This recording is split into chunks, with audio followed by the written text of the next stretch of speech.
cara vai lá, assina o cara, o filho tal, cria uma expectativa fodida.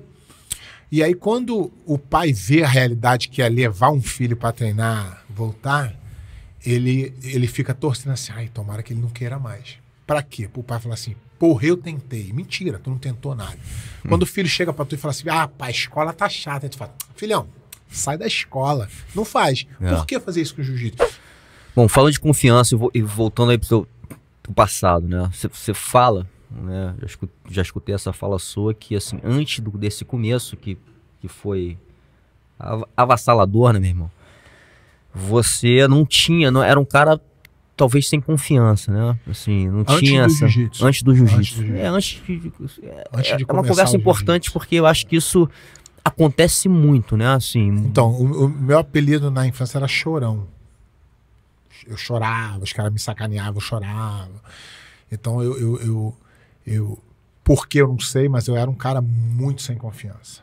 Muito sem confiança. Tipo, total. Uma criança tímida, uma criança que eu tô falando, lembrando da minha infância, criança tímida, aí me tornei um adolescente tímido, sem confiança, inseguro. Isso tudo foi acontecendo. E quando o jiu-jitsu apareceu na minha vida, eu comecei a descobrir que eu falo isso para todo mundo que eu posso, falo assim, cara, se você puder botar o seu filho no jiu-jitsu, coloque, e eu vou explicar o porquê. Não é porque o jiu-jitsu vai transformar o teu filho num atleta que ele vai ficar forte, sarado. Isso aí qualquer esporte fará, se ele se dedicar. Agora, se você chegar para uma criança e falar assim, ó, contar essa história para tu entender. O meu filho, pequenininho, eu tenho 4 filhos, né? Tem o Renan de 25, tem a Clara de 18, tem o Matthew de 8 e a Ayla de 5. Esse de 8... ele pediu para eu fazer um aniversário dentro da academia, que a gente tem esse pacote. Você traz teu filho, convida alguns amigos, a gente dá aula de jiu-jitsu, faz umas brincadeiras, tal, tem um pacote disso lá. Aí ele falou, quero esse. Aí ele convidou algumas crianças da escola. Nesse dia eu fiquei aterrorizado. A diferença das crianças que fazem jiu-jitsu e as crianças que não fazem, de 8 anos, as que fazem jiu-jitsu e as que não fazem. A gente botou kimono nas que não fazem, e as que fazem trouxeram o kimono. As crianças que não fazem jiu-jitsu, elas não conseguiam correr, elas não conseguiam se movimentar. Isso é a parte atlética. Isso aí, se eles fizessem qualquer outro esporte, eles teriam. Teve 2 crianças que não conseguiram entrar no tatame para fazer nada, porque o professor colocou eles para fazer uma posição com uma criança 4 dedos maior que ela. Para uma criança, 4 dedos maior, o cara parece um monstro. Sim. E todo mundo tem medo de uma criança grande. Se foi criança, a gente fazia esporte, você olhava, cara, aquele grandão da 305, cara, todo mundo tem essa. E o jiu-jitsu quebra isso. O dia que você bate num cara maior que tu, você fala assim, agora acabou. Agora eu vou bater no mundo, vou dominar o mundo. Então quebra já essa. E ele começa a entender que ele consegue. E aí todo dia ele começa a apanhar no jiu-jitsu. E aí ele começa a ver que ele no dia seguinte ele consegue voltar.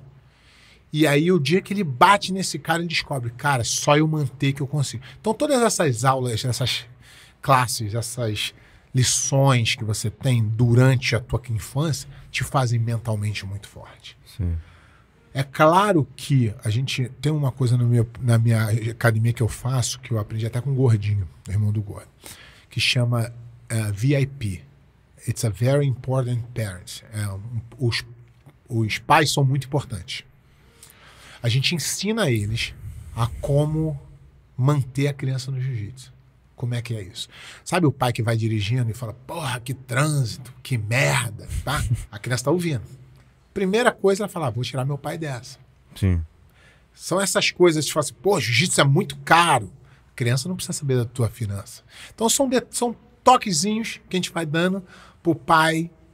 Que o pai, eu dou aula de criança há muito tempo. Na minha academia tem um programa enorme de crianças, tem talvez 120 crianças todo dia treinando, em idades diferentes.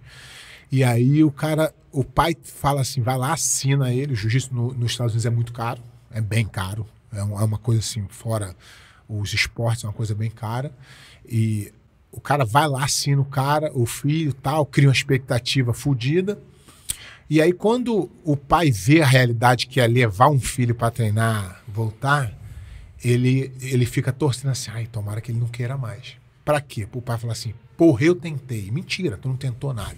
Quando o filho chega pra tu e fala assim, ah, pai, a escola tá chata. Aí tu fala, filhão, sai da escola. Não faz. Por que fazer isso com o jiu-jitsu? Mas aí o pai precisa entender o quão importante, se você acha importante. Você hoje acha que sua vida seria melhor ou pior com o jiu-jitsu? Hoje, depois de velho. Tu fala assim, se tirar o jiu-jitsu da minha vida, eu seria muito melhor? Não. Isso é como... O propósito desse negócio é mostrar, então, né? E eu não sou um cara 100% do jiu-jitsu, né? Eu não tive uma vida profissional de jiu-jitsu, eu competi, enfim. Tive sempre envolvimento. Mas viveu? Vivi.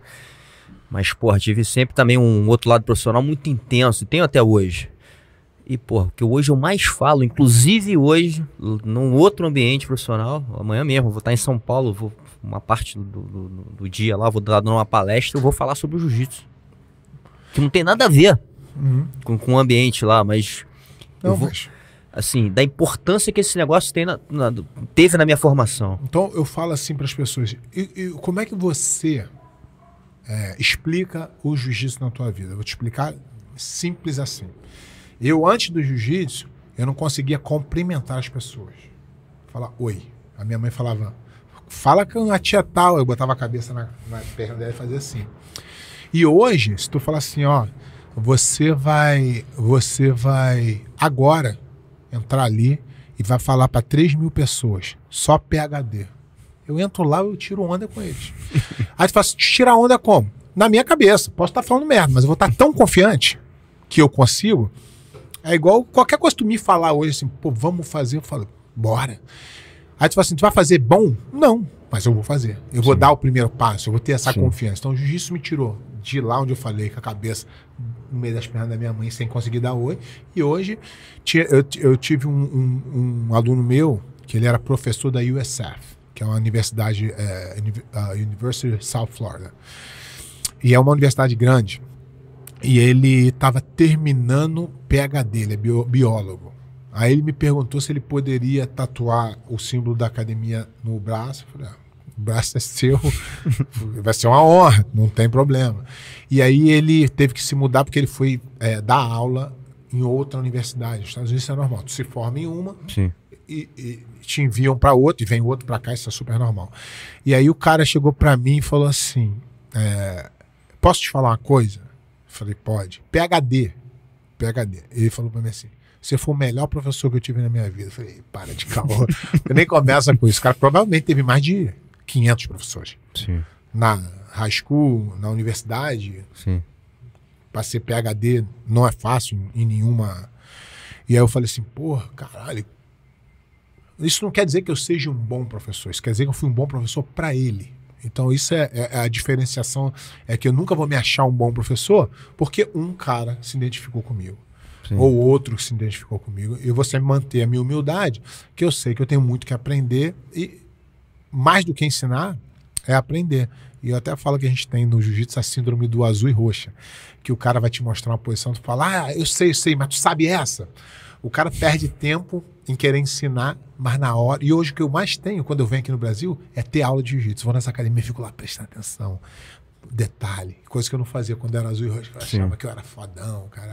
Então isso eu falo que tem a síndrome do azul e roxo. Então a dica que eu dou, eu falo, seja aluno até o dia que tu precisar ser professor. Não queira ser professor antes de você estar pronto para isso. Verdade.